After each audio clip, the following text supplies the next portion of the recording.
குறையும் தெரியாம வளர்த்துட்ட என் தங்கச்சியே ஒரு நல்ல இடத்துல வாழ வைக்கணுங்கிறதுதான் என் ஆசை. கேட்கணுமா? கூடவே நான் இருக்கேன்னு உங்க மனசு போலவே ரொம்ப நல்ல இடம் அமைஞ்சிருக்கு. ஐயா குடும்பத்துக்கு வந்தவங்க அழுததா சரித்திரமே கிடையாதுங்க. அப்பாவும் பிள்ளையும் உருவத்துலதான் ரெண்டு, மனசுல ஒண்ணுங்க.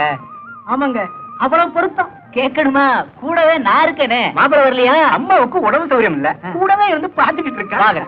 தம்பியோட போட்டோ கொண்டு வந்திருக்கேன், நீங்க பாருங்களேன். படத்தை பார்த்தா பிள்ளைய பார்க்க வேண்டியது இல்ல, படிச்சவன் நல்ல பழக்கம் உள்ளவன். கேட்கணுமா? கூடவே நான் இருக்கேனே. அப்போ சம்மதம் தானே? சம்மதம். வாங்க சாப்பிட போலாம். ராணி, மாப்பிள்ள போட்டோ பாருமா. என்ன சந்தோஷம் தானே?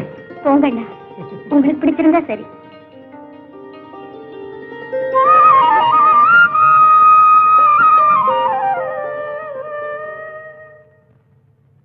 அப்ப நாங்க போயிட்டு வரட்டுங்களா? என்ன அவசரம்? தங்கி இருந்து நடக்க இருக்கிற திருவிழாவை பார்த்துட்டு போலாமே.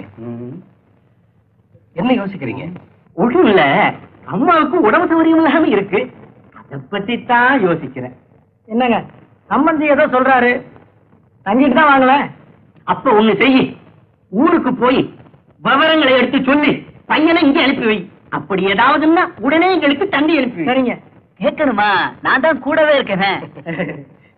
முனியா, அடுத்த தெருவில் இருக்க நம்ம மச்சு விட்ட இவங்களுக்கு ஏற்பாடு பண்ணி வை. ஆகட்டும்.